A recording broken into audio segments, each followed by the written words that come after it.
नमस्ते, राधे राधे। मैं नम्रता स्वागत करती हूँ आप सभी का हिंदी टीचर्स एकेडमी में। तो आज हम देखेंगे DSSB TGT 2021 का पेपर। एग्ज़ाम डेट है 18/9/2021 मेल का, क्योंकि मेल और फीमेल दोनों का अलग अलग पेपर होता है तो अलग अलग शिफ्ट भी होती हैं। तो हम सब पेपरों को देखेंगे। कम से कम आपको जितने प्रीवियस ईयर में 10 साल में पेपर हुए हैं सारा हम लोग देखेंगे। तो आज हमने शुरू किया है 2021 का, सबसे पहले देखेंगे। तो चलिए शुरू करते हैं। 100 प्रश्न हैं कुल इस पेपर में हिंदी के, तो हम 100 प्रश्नों को देखेंगे। क्लास को आप शेयर कर दें। जितने भी कैंडिडेट, चाहे DSSB, चाहे KVS, CMRS या UP TGT PGT या LT किसी भी एग्ज़ाम की तैयारी करें, सबके लिए ये बहुत महत्वपूर्ण है। तो आ जाइए शुरू करते हैं और 100 महत्वपूर्ण प्रश्नों को देखेंगे। पहला प्रश्न है कि प्रिय प्रवास में किस रस की प्रधानता है? तो प्रिय प्रवास हरिऔध का है और इसमें करुण रस की प्रधानता है। ध्यान देंगे, किस रस की प्रधानता? करुण रस की। प्रिय प्रवास खड़ी बोली में लिखा गया प्रथम महाकाव्य है। इसमें राधा और कृष्ण के सामान्य नायक नायिका के स्तर से ऊपर उठा के विश्वसेवी तथा विश्व प्रेमी के रूप में चित्रित किया गया है। और इस पे इनको मांगला प्रसाद पारितोषिक भी मिला है हरिऔध को। हरिऔध के और काव्य ग्रंथ देखेंगे तो प्रिय प्रवास 1914 में, पद्म प्रसून 1925 में, चुभते चौपदे, चोखे चौपदे, बोल चाल, रस कलश और वैदेही वनवास 1940 में है। अब आता है दूसरा प्रश्न कि आर्थर कॉनन डॉयल से हिंदी का कौन सा उपन्यासकार प्रभावित हुआ? तो आर्थर कॉनन डॉयल से प्रभावित थे Gopal Ram Gahmari. Arthur Conan Doyle से कौन प्रभावित थे? गोपाल राम गहमरी। आगे देखते हैं सुनंदा। सुनंदा जैनेन्द्र के किस कहानी की पात्र है? तो हत्या, अपना अपना भाग्य, बाहुबली, पत्नी, ये सब कहानियाँ जैनेन्द्र की है और सुनंदा जो पात्र है वो पत्नी कहानी की है। तो पत्नी कहानी की पात्र कौन है? सुनंदा है। जैनेन्द्र की प्रथम कहानी देखेंगे तो खेल है 1928 में और इनके कहानी संग्रह फांसी 1929 में, दो चिड़ियाँ, एक रात, नीलम देश की राजकन्या, ध्रुव यात्रा, पाजेब, जयसंधि हैं। तो ये सब जैनेन्द्र की कहानियाँ हैं, कहानी संग्रह हैं। और इनकी चर्चित कहानियाँ में स्पर्धा है, पत्नी है, एक कैदी है, गदर के बाद है, बाहुबली है, तत्सत है, लाल सरोवर है, मास्टर जी है, जानवी है, अपना अपना भाग्य है, हत्या है आदि। तो ये बहुत इम्पॉर्टेंट है जैनेन्द्र की सब फेमस कहानियाँ। अगला प्रश्न है चौथा कि हरिऔध की किस रचना में कृष्ण महापुरुष की तरह अंकित हैं?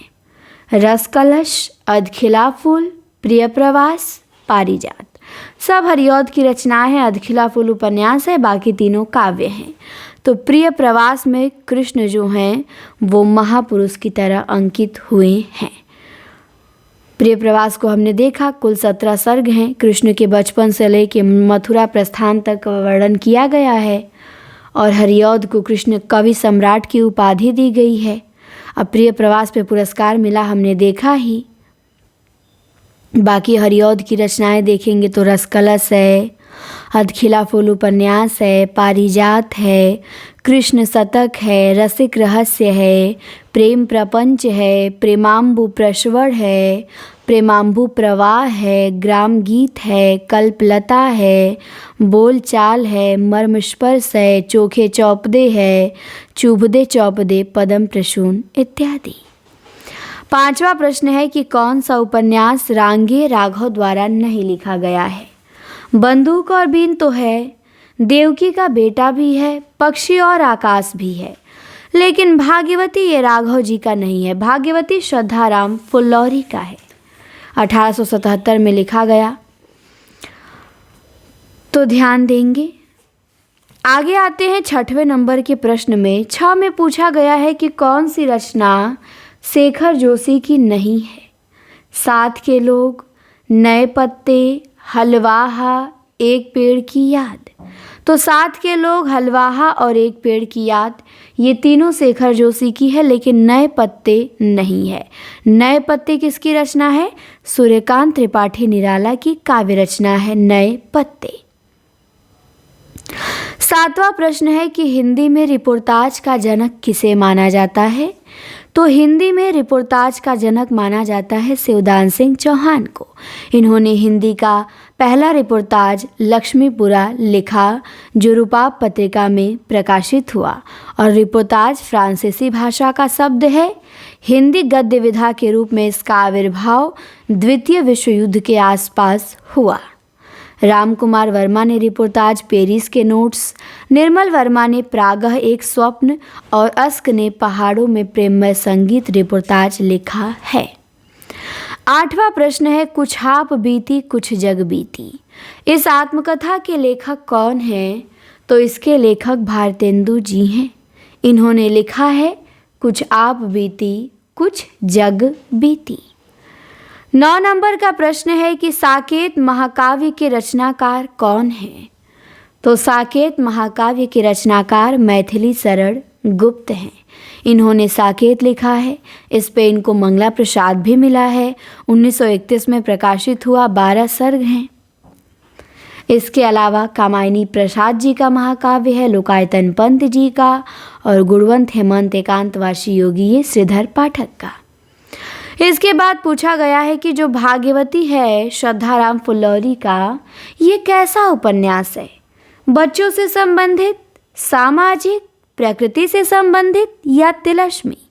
तो फुल्लौरी जी का जो भाग्यवती है ये सामाजिक उपन्यास है। इसके बाद 11वां नंबर प्रश्न पे आते हैं। 11 में दिया है बाला बोधिनी नामक स्त्री शिक्षा संबंधी पत्रिका के संपादक कौन थे? तो इसके संपादक भारतेंदु जी थे। स्त्री शिक्षा के लिए उन्होंने ये पत्रिका निकाली थी बाला बोधिनी। तो ध्यान देंगे, इसके संपादक भारतेंदु जी थे। इन्होंने बनारस से इसे निकाला था। इसके अलावा इन्होंने कैवचन सुधा भी निकाला, जो मासिक, पाक्षिक और साप्ताहिक तीनों हैं। हरिश्चंद्र मैगजीन इन्होंने 1873 में निकाला, जो मासिक पत्रिका है और बनारस से संपादित होती थी। अब आते हैं 12वें प्रश्न पे। 12वां प्रश्न है कि निम्न विकल्पों में कुछ संस्मरण व उनके लेखकों के जोड़े दिए गए हैं। इनमें से गलत विकल्प पहचानिए। तो ज़्यादा अपनी कम पर आई संस्मरण अस्क का है, सही है। मील के पत्थर बेनीपुरी का सही है। 60 वर्ष एक रेखांकन आत्मकथा पंत जी की सही है। चेतना के बिंब ये गलत है, महादेवी वर्मा का नहीं है। चेतना के बिंब रेखा चित्र है किसकी? डॉक्टर नगेंद्र की। महादेवी वर्मा ने संस्मरण लिखा है पथ के साथी। 13वां प्रश्न है कि कौन सा भीष्म साहनी द्वारा रचित नाटक नहीं है? मुआवजे, कबीरा खड़ा बाजार में, माधवी, तो ये तीनों है। पैरों तले की जमीन ये जो मोहन राकेश का नाटक है, जो कि अधूरा है। तो पैरों तले की जमीन मोहन राकेश। कबीरा खड़ा बाजार में 1981, माधवी 1985, मुआवजे 1993। इसके बाद है झबरा कुत्ते का वर्णन प्रेमचंद की किस कहानी में है? तो झबरा कुत्ते का वर्णन प्रेमचंद की कहानी पूस की रात में किया गया है। ध्यान देंगे इसके अलावा कि महातीर्थ, घासवाली और नमक का दरोगा ये भी प्रेमचंद की ही कहानियाँ हैं। और महातीर्थ कहानी के पात्र कैलासी हैं, मुंशी इंद्रमणि है, दाई है, रुद्र है, सुखदा है और रुद्रमणि है। घास वाली कहानी के पात्र है मुलिया, महावीर, युवक चैन सिंह और बिरजू। और नमक का दरोगा कहानी के पात्र बंसीधर और पंडित अलोपी दीन हैं। और पूस की रात कहानी में हल्कू है, मुन्नी है और झबरा कुत्ता है। आगे आइए, अगला है चिड़ों पे चांदनी से किसका संबंध है? तो चिड़ों पे चांदनी ये निर्मल वर्मा ने लिखा है। ये निर्मल वर्मा द्वारा लिखित निबंध है चिड़ों पे चांदनी।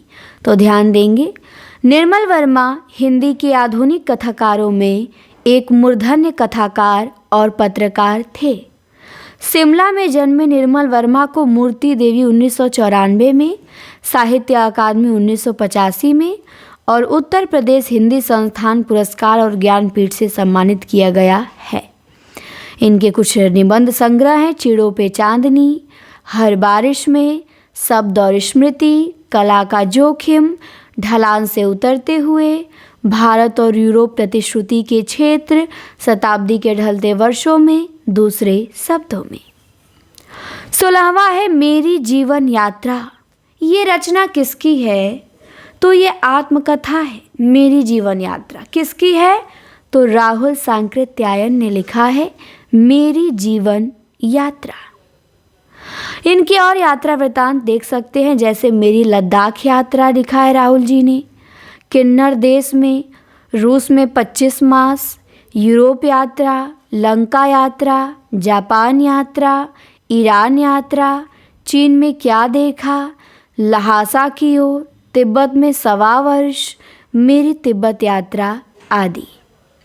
प्रभाकर माचवे हैं, ये यात्रा वृतांत लिखे हैं गोरी नजरों में हम, और आगे 2 यात्रा वृतांत लिखे हैं। एक तो लिखे हैं अरे ययावर याद रहेगा, और एक लिखे हैं एक बूंद सहसा उछली। और ध्यान देंगे कि राहुल सांकृत्यायन, अज्ञेय और नागार्जुन, इनको आधुनिक हिंदी साहित्य का घुमक्कड़ त्रयी कहा जाता है। 17 नंबर में प्रश्न है कि जैनेंद्र के उपन्यास किस विकल्प में है? सही कालक्रम का विकल्प चुनिए। मतलब जैनेंद्र के उपन्यासों का सही कालक्रम से लगाना है। तो त्यागपत्र, परख, सुनीता, कल्याणी। सबसे पहले आपको पता है परख आएगा, तो पहला विकल्प कट गया क्योंकि परख 1929 में आता है। फिर सुनीता 1934, त्यागपत्र 1937, फिर कल्याणी 38। तो हमारा डी ऑप्शन हो जाएगा परख, सुनीता, त्यागपत्र और कल्याणी। परख 1929 में, सुनीता 1934 में, त्यागपत्र 37 में, कल्याणी 39 में, सुखदा 52 में, विवर्त 53 में, जयवर्धन 56 में, मुक्तिबोध 65 में, अनंतर 1968 में, अनाम स्वामी 1974 में और दसार्क अंतिम है 1985 में। जैनेंद्र के उपन्यासों का मूल विषय काम, पीड़ा एवं अहम का समर्पण है और जैनेंद्र को हिंदी में मनोविश्लेषणवादी उपन्यास का जनक माना जाता है। तो हिंदी में मनोविश्लेषणवादी उपन्यास के जनक हैं और इनके उपन्यासों की मूल विषय काम, पीड़ा एवं अहम का समर्पण है। इसके बाद है 18 नंबर में कि काव्य जीवन की आलोचना है। ये किसका कथन है? तो ये मैथ्यू अर्नोल्ड ने कहा है कि काव्य जीवन की आलोचना है। ध्यान देंगे, काव्य जीवन की आलोचना है, ये मैथ्यू अर्नोल्ड का कथन है। और वर्ड्सवर्थ ने कविता को परिभाषित करते हुए लिखा है कि कविता प्रबल भावों का सहज उच्छलन है। अरस्तु प्रथम काव्य शास्त्री थे जिन्होंने उपयोगी कला और ललित कला का भेद स्पष्ट किया और ललित कला की स्वायत्तता घोषित की। अरस्तु ने लिखा है कि कार्य व्यापार में निरत मनुष्य का अनुकरण विषय है और बेनेदेत्ता क्रोचे ने कला निर्माण में प्रतिभा को मूल कारण माना। इनका कहना है कि कलाकार में सौंदर्य की उत्पत्ति होती है और भावक में सौंदर्य की पुनरुत्पत्ति होती है, अर्थात स्रष्टा कलाकार भी सौंदर्य का भागी होता है। और 19 नंबर का प्रश्न है कि हिंदी उपन्यास के विकास का वर्गीकरण किसे केंद्र में रख के किया गया है? प्रेमचंद जी, प्रसाद जी, गहमरी जी, शुक्ल जी। तो उपन्यास का वर्गीकरण प्रेमचंद जी को केंद्र में रख के किया गया है। प्रेमचंद पूर्व युगीन उपन्यास, प्रेमचंद युगीन उपन्यास, प्रेमचंदोत्तर उपन्यास। प्रसाद जी तो नाटक में हैं और शुक्ल जी निबंध में हैं। इसके बाद आगे है कि 17 वर्ष तक हिंदी की प्रसिद्ध पत्रिका सरस्वती का संपादन कार्य करने वाले तथा हिंदी नवजागरण में महान भूमिका निभाने वाले रचनाकार कौन थे? मुक्तिबोध, भारतेंदु, महावीर प्रसाद, हरिवंश राय बच्चन। तो वो थे महावीर प्रसाद द्विवेदी। 1903 से 1920 तक सरस्वती पत्रिका का संपादन इन्होंने किया और हिंदी नवजागरण के में महान भूमिका निभाने वाले रचनाकार भी थे। दिया है कि 17 वर्ष तक हिंदी की प्रसिद्ध पत्रिका सरस्वती का संपादन कार्य करने वाले तथा हिंदी नवजागरण में महान भूमिका निभाने वाले महावीर प्रसाद द्विवेदी जी थे।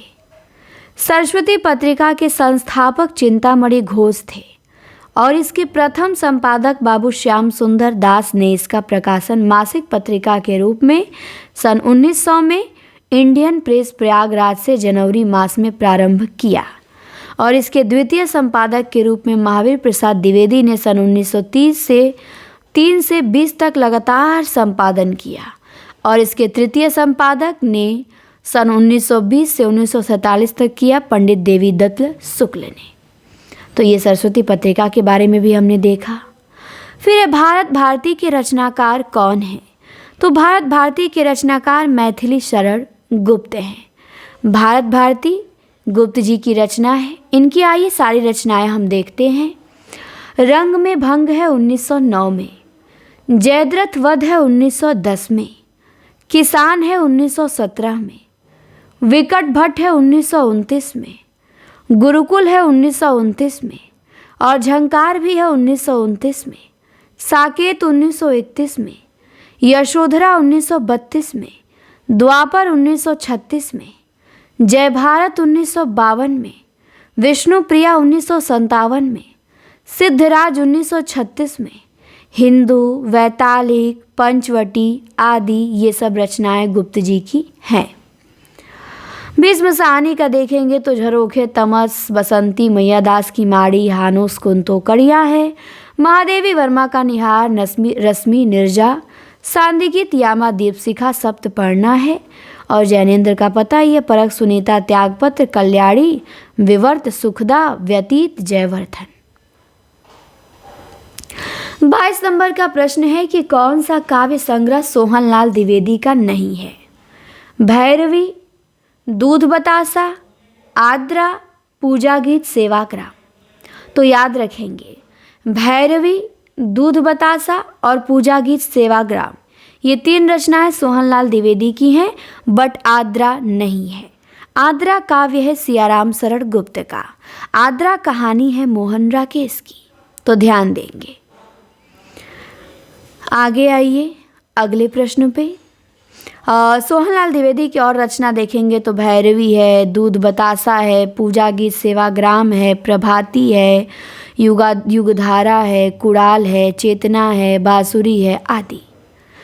23 नंबर का प्रश्न बहुत अच्छा है कि भारतेंदु जी ने अपनी कविता गंगा वर्णन में किसका परिचय दिया है?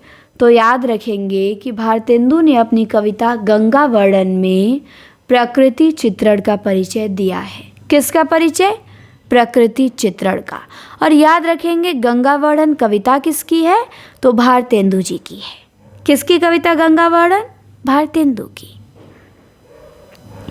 आइए भारतेंदु की अन्य रचनाएं देख लेते हैं। जैसे भक्ति सर्वस्व है, प्रेम मालिका है, कार्तिक स्नान है, वैशाख महात्म्य है, प्रेम सरोवर है, प्रेम माधुरी है, प्रेम तरंग है, प्रेम प्रलाप है, वर्षा विनोद है, प्रेम फुलवारी है, दान लीला है, बसंत है, कृष्ण चरित है, विजय वल्लरी है, बकरी विलाप है, बंदर सभा है, रिपुनाष्टक है, विजयनी विजय वैजंती है, प्रबोधिनी है, नए जमाने की मुकरी है, उर्दू का स्यापा आदि। तो ये सब रचनाएं भारतेंदु की हैं। ध्यान देंगे उर्दू का स्यापा भारतेंदु की भी है और प्रताप नारायण मिश्र की भी है, दोनों लोगों की है। तो याद रखिएगा। 24 नंबर में है कौन सी कविता निराला की नहीं है? अधखिला फूल, राम की शक्ति पूजा, सरोज स्मृति, बादल राग। तो अधखिला फूल नहीं है क्योंकि ये हरिऔध का उपन्यास है जो 1907 में प्रकाशित होता है। बाकी ये सब कविताएं निराला जी की हैं। आ जाइए अगले प्रश्न पे। 25 नंबर, 25 में दिया है नवीन उपनाम से कौन से कवि प्रसिद्ध हैं? तो नवीन उपनाम से बालकृष्ण शर्मा नवीन प्रसिद्ध हैं। ये राष्ट्रीय सांस्कृतिक धारा के प्रमुख कवियों में से हैं। इनकी रचनाएं हैं कुमकुम 1939 में, रश्मि रेखा, अपलक, हम विस्पाई जन्म के, विनोबा स्तवन, उर्मिला आदि। इनकी कविताओं में राष्ट्र प्रेम तथा विद्रोह का स्वर प्रमुखता से आया है और इन्होंने ब्रज भाषा के प्रभाव से युक्त खड़ी बोली हिंदी में काव्य रचना की है। 26 नंबर का प्रश्न है कि धर्मदास किसके शिष्य थे? तो धर्मदास कबीर दास के शिष्य थे। कबीर के मरने के पश्चात उनकी गद्दी धर्मदास ने ही संभाली और धर्मदास ने बीजक का संपादन भी किया है 1464 ईस्वी में। तो ये कबीर के शिष्य थे। तुलसीदास के गुरु देखेंगे तो नरहरियानंद एवं से सनातन थे। कबीर के गुरु रामानंद, सूरदास के गुरु वल्लभाचार्य और धर्मदास के गुरु कबीरदास। फिर भारत में आर्य भाषा का आरंभ कब हुआ? तो भारत में आर्य भाषा का आरंभ हुआ 1500 ईसा पूर्व के आसपास। कब हुआ? 1500 ईसा पूर्व के आसपास हुआ। इसके बाद प्रश्न है द्वंद्व गीत काव्य संग्रह है। किसका है द्वंद्व गीत? माखनलाल का, दिनकर का, हरिऔध का या हरिश्चंद्र का? तो द्वंद्व गीत काव्य संग्रह है रामधारी सिंह दिनकर का। दिनकर की और काव्य रचनाएं देख लीजिए। रेणुका है, हुंकार है, रसवंती है, द्वंद्व गीत है, कुरुक्षेत्र है, सामधेनी है, रश्मि रथी है, नील कुसुम है, उर्वशी है, इतिहास के आंसू हैं। माखनलाल चतुर्वेदी का हिम किरीटिनी, हिम तरंगिनी, समर्पण, माता, पुष्प की अभिलाषा आदि। हरिऔध का प्रिय प्रवास, पारिजात, वैदेही वनवास, कृष्ण शतक, रसिक रहस्य, रस कलश, कल्पलता, ग्राम गीत, हरिऔध सतसई आदि। भारतेंदु का भक्ति सर्वस्व, प्रेम मालिका, कार्तिक स्नान, वैशाख महात्म्य, प्रेम सरोवर, होली, सतसई श्रृंगार, प्रेम प्रलाप आदि। 29 नंबर में पूछा गया है वीणा, उच्छ्वास, ग्रंथि जैसी कोमल कांत पदावली और माधुर्य गुणों से परिपूर्ण रचना किसने किया है? तो पंत जी ने किया है। पंत जी ने 1927 में वीणा लिखा, उच्छ्वास 1920 में लिखा, प्रथम काव्य संग्रह है, और ग्रंथि 1920 में ये भी है। तो ये सब पंत जी की रचनाएं हैं। पंत जी की रचना छायावादी है। उच्छ्वास, ग्रंथि, वीणा, पल्लव, गुंजन। प्रगतिवादी है युगांत, युगवाड़ी, ग्राम्या। अंतश्चेतनावादी है स्वर्ग, किरण, स्वर्णधूलि, युगपथ। और नव मानवतावादी है उत्तरा, कला और बूढ़ा चांद, अतिमा, लोकायतन, चिदम्बरा। तीसरा प्रश्न है कि किस रचनाकार ने अपना जन्मदिन बसंत पंचमी के दिन मनाना घोषित किया? तो ध्यान देंगे, अपना जन्मदिन बसंत पंचमी के दिन मनाना घोषित किया सूर्यकांत त्रिपाठी निराला ने। इनका जन्म 1899 में बसंत पंचमी के दिन हुआ था। इन्होंने उसी दिन को आधार मान के अपना जन्मदिन बसंत पंचमी को घोषित किया। निराला के प्रमुख काव्य संग्रह हैं अनामिका, परिमल, गीतिका, तुलसीदास, कुकुरमुत्ता, अड़िमा, बेला, नए पत्ते, अर्चना, आराधना, गीतगुंज, सांध्य काकली आदि।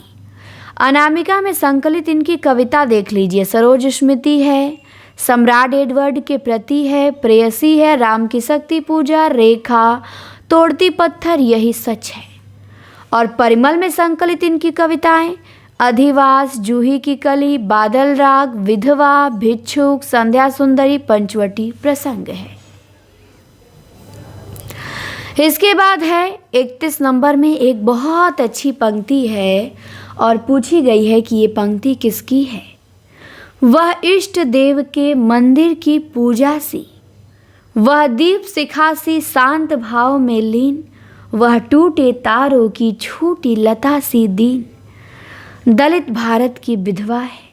तो ये पंक्ति है सूर्यकांत त्रिपाठी निराला। इन्होंने विधवा कविता लिखा है ना, भिक्षुक है, विधवा है, तो विधवा कविता से ये पंक्ति है कि वह दलित भारत की विधवा है, वह इष्ट देव के मंदिर की पूजा सी।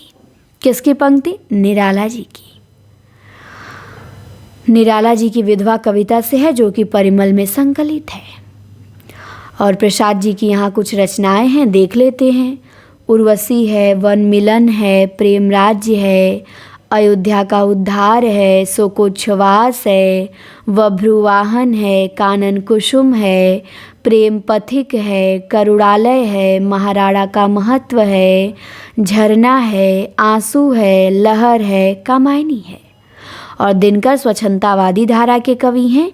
इन्होंने प्रणभंग, रेणुका, हुंकार, रसवंती, द्वंद्व गीत, कुरुक्षेत्र, रश्मिरथी, उर्वशी लिखा है।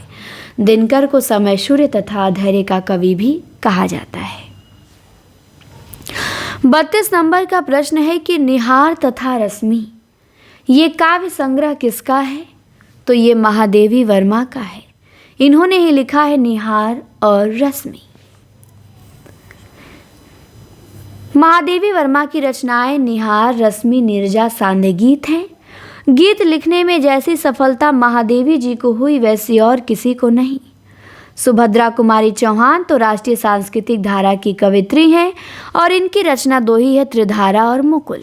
और सियाराम शरण गुप्त की रचना देख लीजिए, मौर्य विजय, अनाथ, दुर्वादल, विषाद, आद्रा, आत्मोत्सर्ग, बापू आदि। 33 में पूछा गया है कि जापानी लोक कथा पर आधारित कविता कौन सी है? क्या निशा निमंत्रण है जो हरिवंश राय बच्चन की है? क्या प्रसाद की झरना है या अज्ञे की असाध्य वीणा है? तो अज्ञे की जो लंबी कविता है असाध्य वीणा, यही कविता जापानी लोक कथा पर आधारित है। तो ध्यान देंगे, अज्ञे की लंबी कविता है, यह जापानी लोक कथा पर आधारित है। इस कविता का मुख्य भाव अहम का विसर्जन है। और अज्ञे की अन्य महत्वपूर्ण कविताएं देख लीजिए, नदी के द्वीप है, चिंता है, इत्यलम है, हरी घास पे क्षणभर है, यह द्वीप अकेला, कितनी नाव में कितनी बार आदि। और निशा निमंत्रण, मधुशाला, मधुबाला, मधुकलश, मिलन यामिनी हरिवंश राय बच्चन की। और झरना, आंसू, लहर, कामायनी ये तो प्रसाद जी का है। 34 में पूछा गया है मंजीर। मंजीर काव्य संग्रह के रचयिता कौन हैं? तो मंजीर काव्य संग्रह के रचयिता गिरजा कुमार माथुर हैं। इन्होंने 1941 में लिखा मंजीर। इनका प्रथम काव्य संग्रह है तो गिरजा कुमार माथुर। गिरजा कुमार माथुर तार सप्तक के कवि हैं और इनकी और रचनाएं भी देख लीजिए, जैसे नास और निर्माण, धूप के धान, शिलापंख चमकीले, अभी और कुछ आदि। भवानी प्रसाद मिश्र का देख लीजिए, गीत फरोस है, बुनी हुई रस्सी, खुशबू के शिलालेख, सतपुड़ा के जंगल, टूटने का सुख। और भारतेंदु जी को तो आधुनिकता का जन्मदाता माना जाता है और इनकी कुल कविताओं की संख्या 175 के आसपास मानी जाती है। तो इनकी कविता तो हम लोग कई बार देख ही ली है। भक्ति सर्वस्व, प्रेम मालिका, कार्तिक स्नान, वैशाख महात्म्य, वर्षा विनोद, फूलों का गुच्छा, बकरी विलाप, जातीय संगीत, रिपुनाष्टक आदि। 35वां है किस कवि के बचपन का नाम राम बोला था? तो वो तुलसीदास के बचपन का नाम राम बोला था। ध्यान देंगे, राम भक्ति शाखा के प्रवर्तक तुलसीदास जी के बचपन का नाम राम बोला था। ऐसी जनश्रुति है कि गोस्वामी जी जब पैदा हुए थे तब 5 वर्ष के बालक के समान थे और उन्हें पूरे दांत भी थे, और जब वे पैदा हुए तो रोए नहीं, उनके मुंह से केवल राम शब्द सुनाई पड़ा। तभी से तुलसी को राम बोला कहा जाने लगा। इनके पिता का नाम आत्माराम दुबे और इनकी माता का नाम हुलसी था। 36 नंबर का प्रश्न है कि कौन सी रचना केशव की नहीं है? वीर सिंह देवचरित तो इनका प्रबंध काव्य है। जहांगीर जस चंद्रिका भी इनकी प्रबंध रचना है। नक्सिक केशव की मुक्तक रचना है। लेकिन देव माया प्रपंच ये देव का है, नाटक है देव का, देव माया प्रपंच। तो देव माया प्रपंच देव की रचना है जो संस्कृत के प्रबोध चंद्रोदय का काव्यानुवाद है। देव की और रचनाएं देखना चाहेंगे तो भाव विलास है, अष्टयाम है, भवानी विलास है, देवचरित है, रस विलास है, प्रेमचंद्रिका, सुजान विनोद आदि। वीर सिंह देवचरित, जहांगीर जस चंद्रिका, नक्सिक, रसिक प्रिया, रामचंद्रिका, कवि प्रिया, रतन बावनी, ये सब विज्ञान गीता, छंदमाला, ये सब केशवदास की है। डॉक्टर नगेंद्र, गणपति चंद्र गुप्त और विश्वनाथ प्रसाद मिश्र ने रीति काल का प्रवर्तक केशवदास को माना है, जो सर्वमान्य है।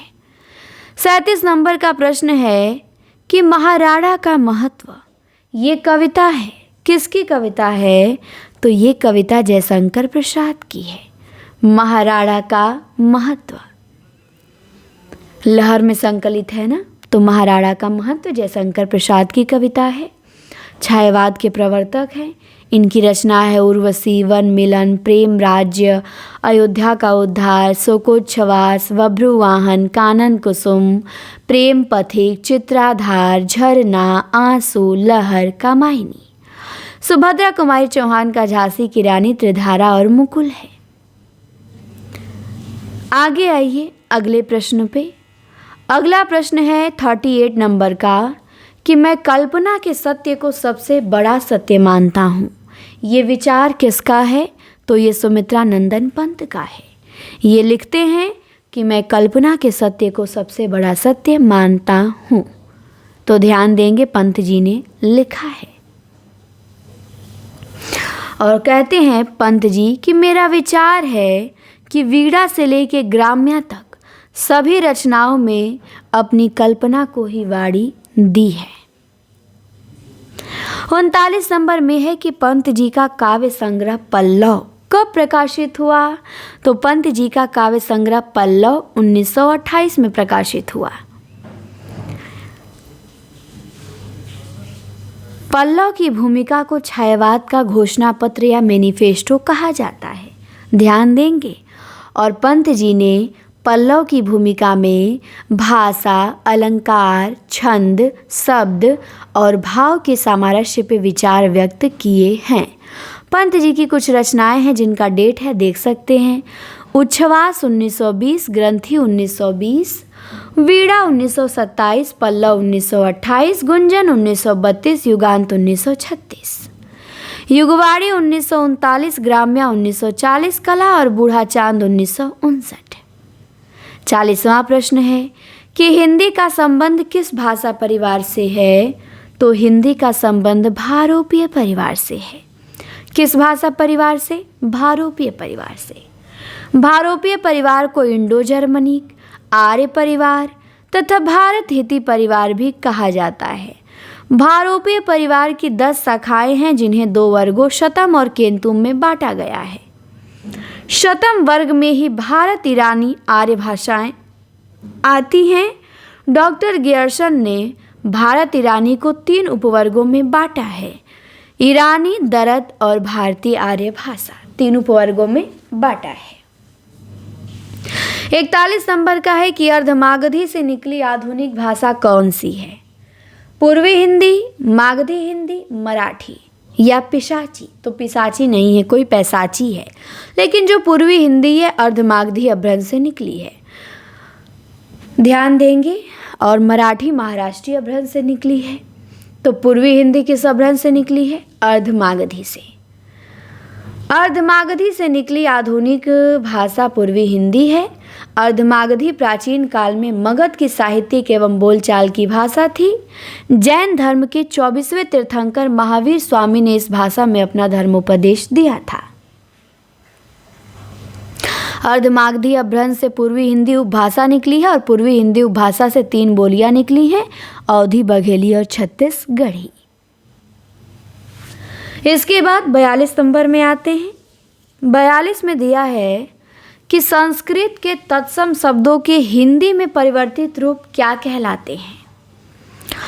तद्भव, संयुक्त, देशज या रूढ़? तो संस्कृत के तत्सम शब्दों के हिंदी में परिवर्तित रूप तद्भव कहलाते हैं। क्या कहलाते हैं? तद्भव। जैसे देख सकते हैं, वत्स संस्कृत में है, हिंदी में आया तो तद्भव बच्चा हो गया। अहम संस्कृत में है, हिंदी में आया तो मैं हो गया। वचन है, हिंदी में आया तो बोली हो गया। अर्ध संस्कृत से हिंदी में आधा हो गया। और प्रिय आया हिंदी में संस्कृत से तो पिय या पिया हो गया। उत्पत्ति की दृष्टि से शब्दों को 4 भागों में बांटा गया है: तत्सम, तद्भव, देशज, विदेशज। जिन शब्दों के सार्थक खंड न हो उन्हें रूढ़ कहते हैं, जैसे नाक, कान, पीला और झट। देशज शब्द वे हैं जिनकी उत्पत्ति का पता नहीं चलता, अपने ही देश में बने हैं, इसीलिए देशज कहते हैं, जैसे कटरा, ठुमरी, कटोरा, चराग, खखरा, पगड़ी आदि। 43 नंबर का प्रश्न है कि कौन से बादशाह ने अपनी राज मुद्राओं पर देवनागरी लिपि को समुचित स्थान दिया? कौन से बादशाह थे जिन्होंने अपनी राज मुद्राओं पे देवनागरी लिपि को समुचित स्थान दिया? तो वो थे शेरशाह सूरी। शेरशाह सूरी ने अपनी राज मुद्राओं पर देवनागरी लिपि को स्थान दिया। लिखा है कि शेरशाह सूरी ने अपनी राजमुद्राओं पे देवनागरी लिपि को समुचित स्थान दिया था। शुद्धता के लिए उसके फारसी के फरमान फारसी और देवनागरी लिपि में समान रूप से लिखे जाते थे। देवनागरी लिपि में लिखित हिंदी परिपत्र सम्राट अकबर के दरबार से निर्गत प्रचारित किए जाते थे। हिंदी भाषी देवनागरी लिपि में, अंग्रेजी भाषा रोमन लिपि में और उर्दू भाषा फारसी लिपि में लिखी जाती है। भारत के प्राचीन शिलालेखों में 2 लिपियां मिलती हैं, एक ब्राह्मी और एक खरोष्ठी। फिर दिया है कि उस विकल्प का चयन करें जो दिए गए शब्द का पर्यायवाची नहीं है, जैसे अखंड। अखंड का पर्यायवाची क्या नहीं है? समूचा, अक्षय, अनंत, अविभक्त। तो अखंड का अनंत नहीं होगा, अखंड का समूचा हो जाएगा, अक्षय हो जाएगा, अविभक्त हो जाएगा, लेकिन अनंत नहीं हो। नहीं, यहाँ पे मिस्टेक मुझे लगा, 1 मिनट रुकिए। अनंत भी हो जाएगा अखंड का, समूचा नहीं होगा। क्या नहीं होगा? समूचा। अक्षय जो क्षय ना हो, अनंत जिसका अंत ना हो, अखंड जिसका खंड ना हो, अविभक्त जो विभक्त ना हो, तो ये सब एक ही हैं। लेकिन समूचा यहाँ पे क्या है? अलग है। समूचा मतलब होता है सारा, तो ये क्या है? अलग है। तो 44 का हमारा ए सही हो जाएगा। आगे है 45 और दिया है कि आधुनिक भारतीय आर्य भाषाओं को विकास किससे हुआ है? तो आधुनिक भारतीय आर्य भाषाओं का विकास हुआ है किससे? तो अपभ्रंश से हुआ है, ध्यान रखेंगे। 46 में है प्रश्न की अंतर्धान। नीचे दिया है अंतर्धान का संधि विच्छेद कीजिए, क्या होगा? तो अंतर्धान का संधि विच्छेद होगा अंतः प्लस धान। ध्यान रखेंगे, अंतर्धान का क्या होगा? अंतः प्लस धान। 47 नंबर में आएंगे तो यहाँ पे कुछ व्याख्या में दिया था, देख लेते हैं। निर्झर का निह प्लस झर, दुर्गंध का दुह प्लस गंध, निर्गुण का निह प्लस गुण और दुरात्मा का दुह प्लस आत्मा। इसके बाद 47 नंबर का प्रश्न है कि हिंदी शब्द का संबंध संस्कृत के किस शब्द से जाना जाता है? बिंदु, हिंदवी, सिंधु या इंदु। तो ध्यान रखेंगे कि हिंदी शब्द का संबंध संस्कृत के सिंधु शब्द से जाना जाता है। हिंदी शब्द का संबंध संस्कृत के सिंधु शब्द से माना जाता है। सिंध नदी के आसपास की भूमि और वहां रहने वाले लोगों को सिंधु कहा जाता था। कालांतर में ईरानी भारत के अधिकाधिक भागों में परिचित होते गए और उनके द्वारा यह शब्द हिंदू उच्चारित होने लगा। यूनानी शब्द इंडिका और अंग्रेजी शब्द इंडिया को इसी हिंदी का विकसित रूप कहा जा सकता है। हिंदी का में का अक्षर का लोप होने से हिंदी शब्द बनकर सामने आया। फिर दिया है खड़ी बोली हिंदी का उद्भव किस अपभ्रंश से हुआ है? तो खड़ी बोली हिंदी का उद्भव सौरसेनी अपभ्रंश से हुआ है। सौरसेनी अपभ्रंश से 5 बोलियां निकली हैं, तो उसी में से एक हमारी खड़ी बोली है। खड़ी बोली हिंदी का उद्भव सौरसेनी अपभ्रंश से हुआ है। खड़ी बोली को अनेक नामों से अभिहित किया गया है, यथा हिंदुई, हिंदवी, दक्षिणी, रेखता, हिंदुस्तानी, हिंदुस्तानी आदि। डॉक्टर गियर्सन ने इसे वर्नाक्युलर हिंदुस्तानी कहा तथा सुनीति कुमार चटर्जी ने इसे जनपदीय हिंदुस्तानी का नाम दिया है। खड़ी बोली हिंदी की 5 उपभाषाएं और 18 बोलियां हैं। कौन सी हैं 5 उपभाषाएं? तो एक पश्चिमी हिंदी है, इससे 5 बोलियां निकली हैं: खड़ी बोली, कौरवी, ब्रजभाषा, बुंदेली, हरियाणवी और कन्नौजी। पूर्वी हिंदी से निकली है अवधी, बघेली, छत्तीसगढ़ी। राजस्थानी से मारवाड़ी, जयपुरी, मेवाती, मालवी और पहाड़ी हिंदी से गढ़वाली, कुमाऊनी, नेपाली। और बिहारी हिंदी से मैथिली, मगही, भोजपुरी। तो ध्यान देंगे, पश्चिमी हिंदी से 5 बोलियां निकली हैं: कौरवी, ब्रजभाषा, बुंदेली, हरियाणवी, कन्नौजी। 49 नंबर का प्रश्न है कि भाषा का निर्माण होता है मौन ध्वनियों से, अव्यक्त ध्वनियों से, व्यक्त ध्वनियों से या मूक ध्वनियों से। तो भाषा का निर्माण व्यक्त ध्वनियों से होता है। किससे? व्यक्त ध्वनियों से।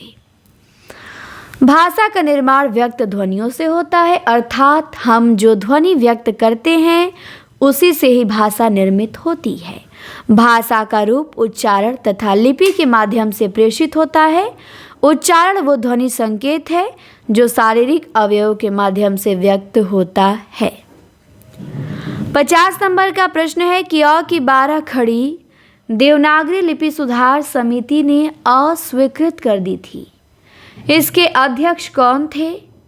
विनोबा भावे, डॉक्टर राजेंद्र प्रसाद, नरेंद्र देव या पंत। तो इसके अध्यक्ष थे आचार्य नरेंद्र देव। अ की 12 खड़ी देवनागरी लिपि सुधार समिति ने अस्वीकृत कर दी थी और देवनागरी लिपि सुधार समिति के अध्यक्ष आचार्य नरेंद्र देव थे।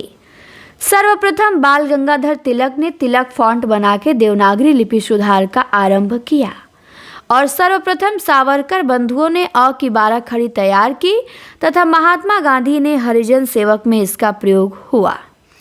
सर्वप्रथम डॉक्टर श्याम सुंदर दास ने पंचमाक्षर के स्थान पे अनुस्वार के प्रयोग का प्रस्ताव रखा और डॉक्टर सुनीति कुमार चटर्जी ने कतिपय परिवर्तनों के साथ देवनागरी लिपि के स्थान पे रोमन लिपि को स्वीकार करने का सुझाव दिया था। तो यहाँ से कई प्रश्न आपके निकल गए। प्रश्न निकल गया कि देवनागरी लिपि के स्थान पे रोमन लिपि को स्वीकार करने का सुझाव किसने दिया? सुनीति कुमार चटर्जी ने। पंचमाक्षर के स्थान पे अनुस्वार के प्रयोग का सुझाव किसने दिया? श्याम सुंदर दास ने। अ की 12 खड़ी तैयार किसने की? सावरकर बंधुओं ने। और आचार्य नरेंद्र देव किस समिति के अध्यक्ष थे? देवनागरी लिपि सुधार समिति के। तो इस प्रकार हमने 50 महत्वपूर्ण प्रश्नों को देखा और व्याख्या के साथ। और एक प्रश्न यहाँ मिस्टेक हुआ है, मैंने यहाँ अर्थ निकाल दिया जो कि नहीं, यहाँ पे पर्यायवाची पूछा है कि पर्यायवाची नहीं है और मैं अर्थ पे चली गई। तो अखंड का पर्यायवाची समूचा हो जाएगा बट अनंत नहीं होगा क्योंकि अनंत आकाश का पर्याय होता है। तो पर्यायवाची में अर्थ पे नहीं जाया जाता है, अनंत आकाश का पर्याय है। तो यहाँ हमारा सी मैंने जो पहले बताया था वही सही आंसर होगा। समूचा, अक्षय, अविभक्त ये तीनों अखंड के पर्याय हैं लेकिन अनंत नहीं है, इसे सुधार लेंगे। और हम लोग व्याख्या के साथ इसे देखेंगे ताकि जो व्याख्या में भी बहुत अच्छी अच्छी चीज़ें दी गई हैं ये तैयार हो सके। जैसे प्राचीन भारतीय आर्य भाषा का समय 1500 ईसा पूर्व से 500 ईसा पूर्व, मध्यकालीन भारतीय आर्य भाषा का 500 ईसा पूर्व से 1000 ईस्वी, आधुनिक भारतीय आर्य भाषा का 1000 ईस्वी से अब तक। पैसाची अभ्रंश से लहंदा पंजाबी निकली हैं, ये ध्यान देना है। सौर सेनी से पश्चिमी हिंदी, राजस्थानी, पहाड़ी और गुजराती निकली हैं। तो 50 हमने प्रश्न व्याख्या के साथ देखा और आगे के और 50 प्रश्न बचे हैं। अब उससे हम देखेंगे पार्ट 2 में। पार्ट 2 में देखेंगे, थोड़ा थोड़ा रहेगा तो आप मन से इसे तैयार भी करेंगे। और प्लीज़ आप लोग इसे अधिक से अधिक शेयर करिएगा, लाइक करिएगा, चैनल को सब्सक्राइब करिएगा ताकि ये सीरीज आपको कंटिन्यू मिले। और हर एग्ज़ाम के लिए यहाँ पे आप थ्योरी भी पढ़ेंगे तो आपको बहुत बेनिफिट मिलेगा। मैंने सोचा हर जगह तो खाली बहुविकल्पीय चल रहा है, हम इसे पूरा अच्छे से पढ़ेंगे व्याख्या के साथ। 85 प्रश्न देखेंगे लेकिन व्याख्या के साथ देखेंगे। तो अब अगला पार्ट 2 आएगा जिसमें बाकी के बच्चे हम 50 प्रश्नों को कंप्लीट करेंगे। तो चलिए मिलते हैं जल्दी नेक्स्ट वीडियो में। इस वीडियो में इतना ही। कमेंट ज़रूर करिएगा कैसी लगी आपको ये क्लास। धन्यवाद।